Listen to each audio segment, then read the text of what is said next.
live stream. Getting the fresh garlic from Jonathan Anderson Family Farms to cook the chicken in. Get it nice and brown. Shred it after it cools off. And then take the rice, mix it with the vegetables that I have to pre-cook a little bit, I think. So these tomatoes probably be the least cooked thing in the casseroles. And then in the fridge, I've got the, oh, never mind, I'm not going to show you. I've got the zucchini from the garden and the crook neck squash from the garden and the purple onion from Jonathan. This is all before I go out today to get my every Thursday, except last Thursday because we were away, box of vegetables from Jonathan at the local Hearst Ranch. Go pick them up only like 3 miles or so from our house, from the Blessed Seraphim Rose Orthodox Truckers Refuge. Go pick up the vegetables and my grandson and bring Grayson back here for a night or two. He's actually of the age, he's going to be 6 in October. He's of the age where he's actually really helpful to Grandma. Since Grandmama, the eccentric one, was promised to take the children and the grandchildren to Manhattan someday. I think I'm off the hook for that promise, though, because I don't think Manhattan is going to be my kind of city anymore like it was in the 80s when it was fabulous, darling. Okay, so, but anyway, get Grayson over here, spend the night, and help me pick tomatoes, and just let God teach me to be obedient to the vegetables. I'm just trying to be obedient to the vegetables God's giving us. Yeah, and the rat traps just right up there. Oh, there these are. I was looking for this. Oh, let's wash it first. How about, what would Jesus do? He would certainly be saying the Jesus prayer. Well, no, he wouldn't be saying the Jesus prayer, but I need to be saying the Jesus prayer while I cook everything. We've never actually caught a rat in there. But since we did just catch one, all right, here, I should probably not have a rat trap up there. Yeah, I guess I'm used to rats now. I mean, I try to keep it clean in here, but obviously, now that I'm publicly streaming, I can see, yeah, I need to do better. Oh, which is just all the more reason why God, I'm praying to God and begging him. You know how he does answer prayer more when you beg. I'm begging him for help. Help. Send some help. See, I'm begging him. I'm not asking any specific people to come. Yeah, learned my lesson there. But we have 3 more people. All of a sudden now, God sent people.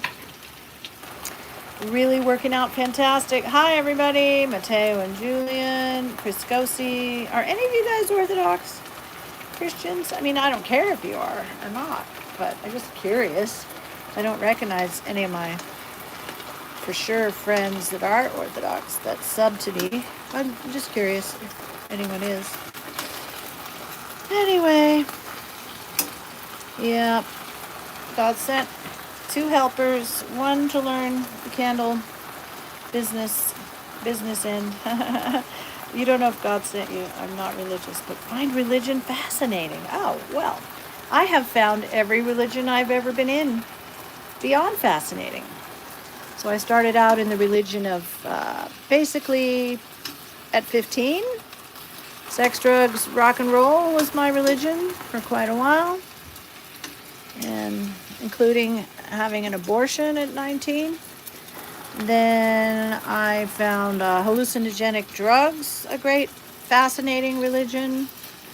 I found getting my PhD in clinical psychology a fairly religious endeavor, since you had to really be on the job constantly to get that thing. It took me, 9 years, let's see, about 6 years to get my bachelor's at UCLA, and then another 9 to finish up the master's and PhD in clinical psychology. That was a fascinating religion. And then because I wanted my mommy to love me more, this is chicken. I followed her into a Hindu cult. This is for all you people who don't know me yet. So I was in a Hindu cult in Oakland, California, and almost moved to India to live with this female guru. From 82 to about 94, November 94, my guru had a big scandal, and a big article came out in the New York magazine, or the New Yorker magazine, one of those, and led me to beg God desperately to get me out of this cult. I had been born into Roman Catholicism, so I knew who Jesus was. Anyway, I begged and begged on my face, loudly with tears, and then I took it back because I'm like, oh, no, I'm fine. I don't need help me. I took it all back, but by who he was at the bedside of my brother, who was dying in an Oakland hospital of sepsis, which he was healed from completely, even though he had gangrene on both feet and hands all the way up to his ankles and wrists. They were all completely black. They all healed. My mom had put a crucifix on the wall of this hospital room in Oakland, California in 95. So January 2nd, I think I got the phone call to come down, and I saw the crucifix on the wall. So I decided not to bring all my Hindu statues of Shiva and Ganesh and whatever monkey god. No, I don't think I ever had a monkey god statue. Just the stupid elephant and the stupid destroyer. The demon gods. I didn't bring them in because I realized that Christ had claimed this ICU room where my brother was a fever of 10, and they said it was like 107 or 8 or something.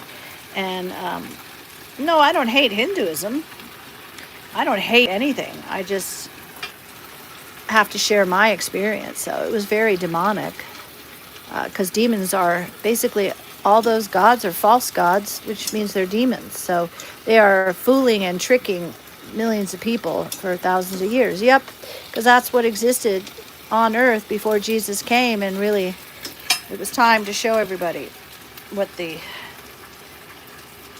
who the top of the top is. And I just, so I didn't bring my statues. I didn't bring my chanting tapes into the room. My mom had put a crucifix on the wall, and I just started contemplating the cross by looking back and forth between my brother's body and the crucifix, the little statue of Jesus on the crucifix. And it just struck me that, oh, wow, my brother's suffering here, almost dying.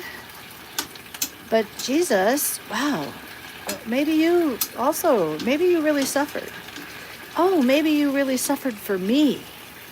Oh, maybe you really suffered, and you would have suffered for me even if I was the only human person in the universe.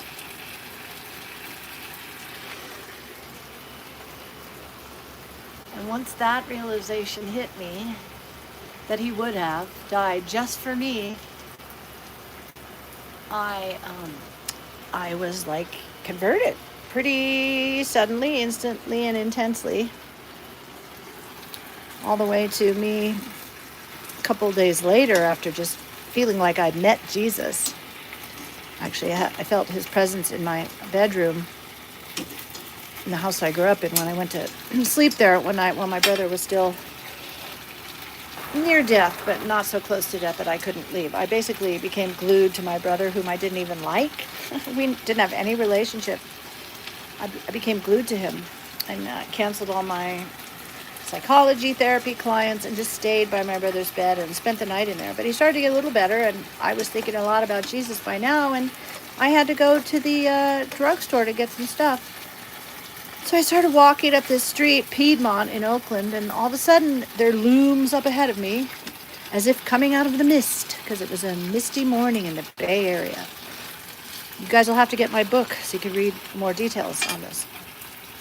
It's It's going to be called Confessions of a Controlaholic. Don't Destroy Your Second Marriage Too. Or the subtitle might be Chasing Healing, because that's basically what I've been doing my whole life. So I found this church. It was just rising up in front of me, and it was St. Leo the Great, Roman Catholic Church. Well, I didn't know St. Leo belongs to Orthodoxy. So I went in, and the minute my foot crossed the threshold of the church, I saw the priest standing up in the middle, up in the altar, and he just looked straight at me and said, "No greater love has a man than this, but that he lay down his life for his brother." And it felt like the whole, the long aisle in the church leading up to the priest. It felt like it just went telescopically, like in movies when they do that. I don't know how they do that with the camera. But anyway, it felt like that. And he looked straight at me and he said that scripture. And I just went, oh, whoa. Wow, that's interesting. I think God just had me do that for like 10 days. I was kind of doing that. I didn't know I was doing it. But anyway, then I felt the Holy Spirit just come down and penetrate from the top of my head to the tips of my toes. And I just started bawling. I sat down. I couldn't leave for like a half an hour because I was like glued to the pew, the bench in the back of the St. Leo the Great Catholic Church. But it's an Orthodox saint, so I think he was praying for me, along with many, many other saints that we share with the Roman Catholics. Anyway, I just went back to the hospital and said, I need a Bible. And somebody handed me a Gideon's. And then I told my mom, I need a cross. And she gave me a cross that has a Byzantine pantocrator, icon of Jesus right in the center of it. But I didn't become Orthodox until 2014. So from 95 to 2014, yep. Spent 10 years approximately Protestant after that, and then another 10 Roman Catholic. But 2014, found the Orthodox Church. I will never leave. Okay, so now we are back to the cooking narration. Oh, I got 7 folks. I hope you guys enjoy this. So this chicken has got to be, cooked. Ooh, that's good and brown. Turn it up a little. This will be cooked and then let it cool and then shred it. Pick it all off the bone and then mix it in these 2 casseroles with a rice, cheese, zucchini, and tomato, and basil, and salt and pepper, and the garlic's already in there, and I might put some paprika on the top, and then I bake it. Oh, yes! You know who Father Seraphim Rose is. Where'd he go? Yeah, so he's our... St. John Maximovich is my patron saint, really. I mean, my name was given to me by Abbess Markella in Dunlap at the Life-Giving Spring, but she gave me the name Michael for my angel, my archangel Michael. But I had 2 dreams of St. John before I knew who he was, and before I converted from Roman Catholicism at age 56 to Holy Orthodoxy. And then, I immediately, fly, get away from St. Father Seraphim Rose, whose monastery we're planning to go to in September for the 43rd anniversary of his repose. It's a panahida every year there. We go. My husband and I, the former Deacon Elias Union, was a deacon for 30 years here in Sonora, part of it, most of it, St. Susanna's Orthodox Church, where we just got our new priest. And now here in the OCA, we're getting our new bishop, Basil, which we're blessed to have because our beloved Archbishop Benjamin is retiring. Yeah. So, well, this is why we call our place the Blessed Seraphim Rose Orthodox Strugglers Refuge. Okay, now, just in case there's one person up here who hasn't had the tour, I would do a quick one. This is our very messy, storage area for all kinds of stuff and some candles. Those are the only paraffin candles we sell. This is me getting everything out of my storage facility that I was wasting money on when I have plenty of storage space, believe it or not. All upstairs there is pretty full. But this is where one of the people that God sent to help my husband by learning the candle business Yeah, this is where he's hanging out in the clean room because we're not making icons right now. But let's see, just to show you. Oh, see, we've sold so many because we can't make Father Luke's icons anymore, which are gorgeous. We're sad, but his grandchildren are going to start making them. So we're blessed that we will be making no more of those, but we'll be making a lot more of, yeah, my husband bought this for me, used. Anyway, we'll be making more of Daniel Ogan's icons, and he's sending me a lot more of his images so we can get them up on the web. Okay, Chris, don't leave yet. You may have left. Anyway, here's the candle side. Here's the candle side.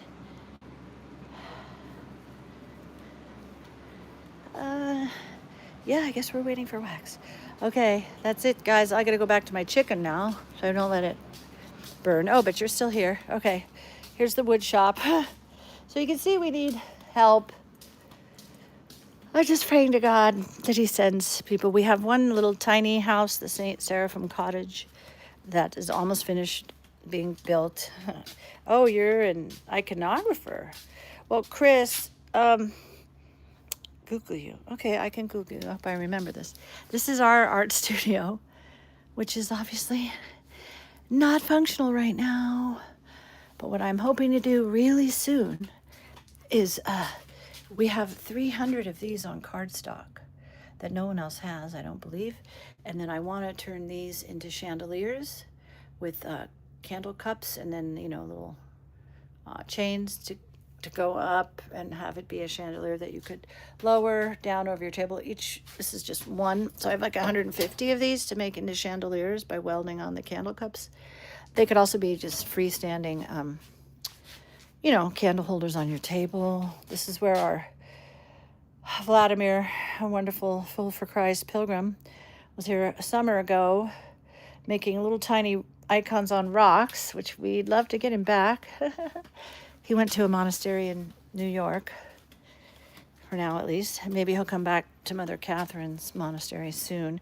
And then here's where we live. A little messy right now, but this is the Seraphim Rose Orthodox Strugglers Refuge Library, and where I write my book and stuff. And in there we have a ballroom that's 700 square feet where priests and abbesses can give talks and retreats and things. So we'll see. I better get to my chicken again. Yeah, I'm 67, so I'm just really exhausted, like all the time. My husband's 79. He was just in the ER for an entire day. It took him 3 weeks to recover from whatever he had. He thinks it was side effects because some doctor was able to trick him into using a steroid medication. He didn't read the thing. Anyway, lost his balance, got fever, and got really sick. But he's all good now. Better anyway, but when you're 79, every time you get sick, it takes longer to recover, and you don't know how much functionality you're going to get back. So we have, like I said, the 2 new helpers, but I don't know if they're going to be permanent, really learning the candle business, so that when we give it to Mother Catherine at the monastery, she doesn't have to do anything but just take it over. Yeah, hi, Demetrius. Zawajaji Ogiam. Yeah, good to see you. Anyway, all right, I guess since I'm so exhausted now, I need a break from filming. I'll see you later. God love you. God bless you. May Saint John Maximovich pray for you, and St. Olga of Alaska, and St. Herman of Alaska, and St. Ephraim of Neomachri, and St. Peter the Aleut, and St. Nectarius of Agina, and St. Pantaleimon, and our Blessed Lady Theotokos, and our Blessed St. Gabriel, and all the saints, especially today, all the new martyrs of Holy Russia, Tsar Nicholas, Tsaritsa, Alexandra. That's actually my birth name is Alexandra. It was actually, another story. And the daughters, Tatiana, Olga, Maria, and Anastasia, and the son, Alexei, pray to God for us. Let's help Pray to God that he might save our souls and bring us all into his eternal kingdom. Amen. Bye.